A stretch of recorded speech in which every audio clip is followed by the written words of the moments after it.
Hey everybody, Captain Foley here, back with another Eaglemoss review. Sorry these have been kind of waylaid. It's very difficult for me to film these with Sylvia in the next room working, as she's, usually doing training, and she's talking, and it's just right behind this wall, so it's quite loud. So I haven't been doing as much Eaglemoss reviews as I should be doing. I will be doing more when I get the opportunities to do so. So that being said, we're going to get into one today. Luckily she is at the office today. She's there for one day only.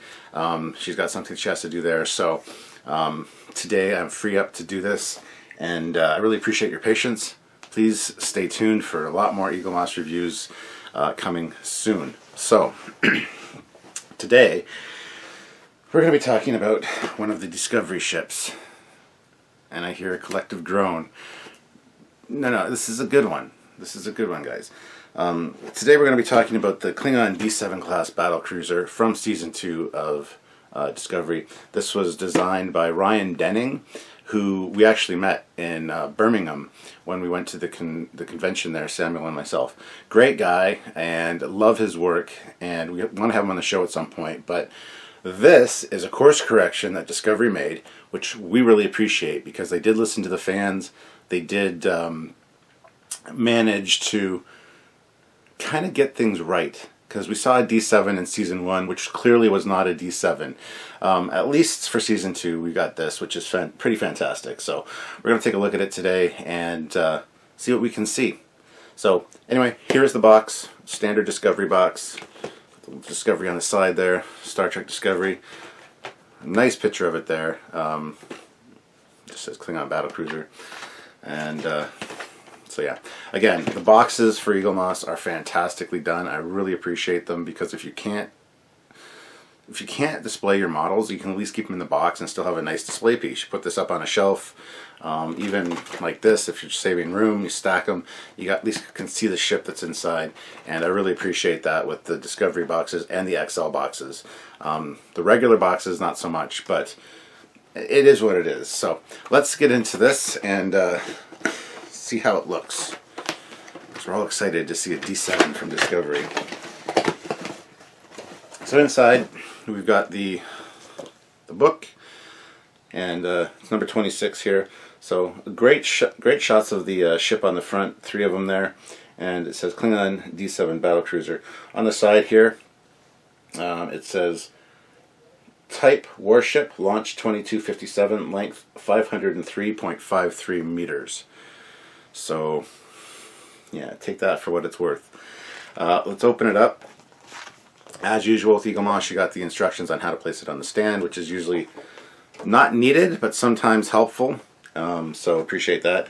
Here it's got the D7 battlecruiser, shot of it from the side, and then the specifications. Warship, launch 2257, length 503.53 meters, and then it's got some nice close-up shots of the ship, or at least the model, the CG model that they used to produce the ship right there. So that's really nice. Open it up, we got another fantastic shot of 3 of the ships there, and at the bottom it says Chancellor L'Rell introduced this famous design of battlecruiser as part of her plan to unite the Klingon people. So the D7 is all a result of Chancellor L'Rell, guys. Just so you know.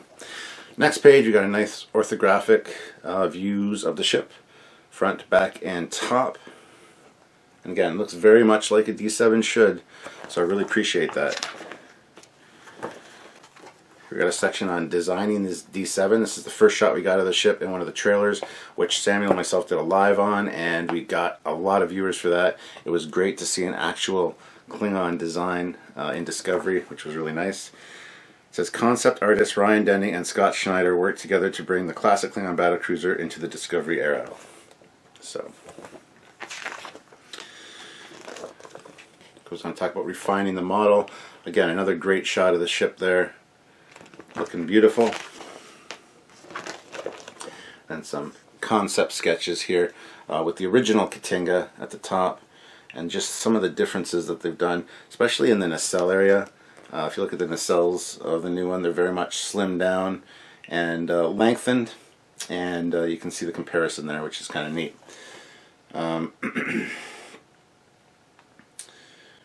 Let's see.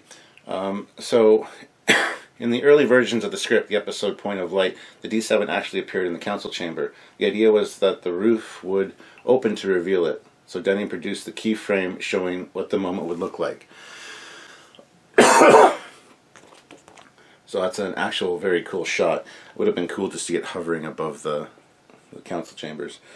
Here we got another interesting shot. It says Denning also produced this keyframe to show the USS Discovery's first encounter with what a D7 might look like in orbit around the planet Boreth. So, and then we got a few more here. Great shots of the ship. The top one says, Scott Schneider took Denning's sketches and created a 3D study model. As he worked on the model, he filled in a lot of the details. On the bottom shot, it says, Denning and Schneider were both keen to stay as close as possible to the version that appeared in TMP and copied many of the surface details. Now, the fact that they copied a Katinga as opposed to a D7 is a little concerning. Not too much, though. The Katinga and the D7 are different ships. The Katinga is actually smaller than the D7, got a lot more surface detail, which I understand them wanting to use for a ship in today's media, because you want to have more detail and stuff pop out on the higher resolution screens. But you know, this is the predecessor to the D7, but not really. Even though it's called the D7, it's based on a Katinga. So on the back of the book is a shot of the ship from the top, and again, that looks fantastic. So great job. So that is the book. Opening it up, here we've got the actual model. And it's good. It's a fairly decent size. It's got the look, the proportions of a D7 or Katinga. A little bit different as far as the struts go, and the nacelles don't actually bend in like the D7 nacelles did. There might be a slight bit of that going on, but not too much. They're more straight, and these struts here are a lot shorter. Other than that, the angles back here are a little bit sharper. And there's just a few changes, a bulked up boom section here, and then a much more squat head, not quite as bulbous on the bottom. So, but let's take a look at the actual ship here. So the detail on the front is very nice. You've got some window detail there, and a lot of nice lines and panel lines, things like that. The bridge module is cool. It's got a nice red window around the front part, which again is very reminiscent of all of the Klingon ships we've seen. Going to the bottom, like the bulbous part of the ship, you can see the photon torpedo launcher there, which actually in the D7 was a deflector dish, but nonetheless, some nice detailing. I love the colors that they've used here, the dark green and the light green, and then some panel line, different colors for that as well. Moving back to the neck, you've got that long spine-like detail at the front part, and then the back gets really beefed up and thickened up, which I really appreciate. It just seems like a lot stronger of a design. But nice details on the top, again with those panel lines, and on the bottom you got a nice reinforcement bar or something that has like a dark green appearance, which is nice. And that leads into the secondary hull, and at the front there you can see the different windows and panel lines and detailing in there, which again is a fantastic look. Moving to the back, or the top of the secondary hull, again you got the very much Katinga-like detail in there, and it looks really good. You got the almost the feather pattern, as they call it, and it looks good. It's all kind of a uniform color, but it's mottled, it's splotched with like darker colors. So it's not like the other, like the raised panels are a different color. They are all the same uniform. The upper module, which is shuttle bay / engineering module, at the front here, instead of being red, you got a nice green, like a almost like a neon or lime green, which again looks cool. I do like that that use of color. Red would have worked as well, like a dark red, but that's fine. At the back you see the shuttle bay doors there with the little Klingon symbol, which is a nice nice look. I really appreciate that. Also, right underneath the shuttle bay, you've got either airlock or rear photon torpedo launcher, and then the impulse engines, which are really, really, really dark red. So I think this should have maybe been lightened up a little bit to show off the red color a little bit more. But other than that, the detailing is fantastic. Flipping it over to the bottom of the secondary hull, you've got the classic Klingon emblem there, which is basically on the warp core ejection port, we like to call it. You can just imagine the warp core being ejected from that slot there. But it looks really good. It's a raised detail, and the Klingon emblem is a little odd. Both of the prongs point downwards instead of one pointing down and one curving up a little bit. So that's kind of a neat change that they've done. But again, the color, the patterning, it all carries over to the secondary hull, and you got the nice black vents on the underside there as well. Moving to the struts are a lot shorter than they are in the D7 or the Katinga. Again, that's a massive change, but it's subtle enough that not a lot of people would recognize that. And again, nice coloring on there. You've got the darker gray and black look of the venting on both sides, the outer and the inner side of the strut. And then you got that very unique nacelle design. This is where they really kind of did their own thing. And it's reminiscent of the D7 and the Katinga's nacelles while not being the same, which again is an interesting choice. The coloring on them is a darker gray, and there's even darker gray elements on the sides there as well. And I love the dimensionality, the different shapes that they've used here. You got a little bit of a glowing element at the front there.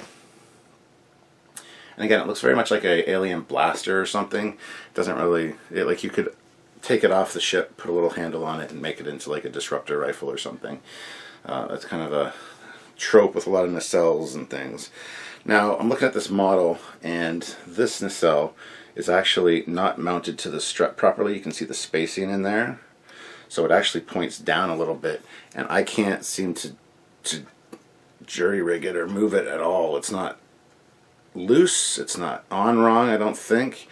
Well, it is on wrong, it's just not pushed up far enough, and I don't know if I can fix that. The other side does correct that issue. There's no space there. It's actually much straighter. You can see, I don't know if you can see, but this one, the one that's mounted wrong, does really kind of angle down. I never noticed that when I first examined the model, but there it is for you guys. So anyway, guys, let's take a look over on the stand and see it in all its glory as we do a turntable shot and wrap up this video. So the D7 is back in Discovery, and it's a good reimagining of a D7. So thank you, Ryan Denning and Scott Schneider. You guys are awesome. So are you, Eaglemoss. This is a fantastic model. So anyway, let's head on over to the stand and take a look at it. Alright, so here we have it on the stand, and you can see some of the exquisite detailing, because there are some really intricate details on this thing. I just wish that one nacelle wasn't bent the way it was, or is. So I don't have it mounted on the stand quite right. Get that a little more even there. There we go. But yeah, a good looking model for sure. There's the more accurately placed nacelle there. You can see the spacing on the other one, which is kind of disappointing, but some good details. Whoa. Dun -dun. Again, as we do, if you put it on a lower shelf, you got that classic Klingon D7 or Katinga feel to it instantly. You can tell what it is. You can't see the subtle differences perhaps, but they are there. Just some different shapes and things, especially in this rear part and the struts. If you put it on an eye level shelf, again, looks quite good. I'm not a huge fan of, as I've said before, of the Eaglemoss stands pointing things upward. However, I do understand that, so they can kind of use gravity to slot in and not fall out. But I kind of wish they didn't have to do that.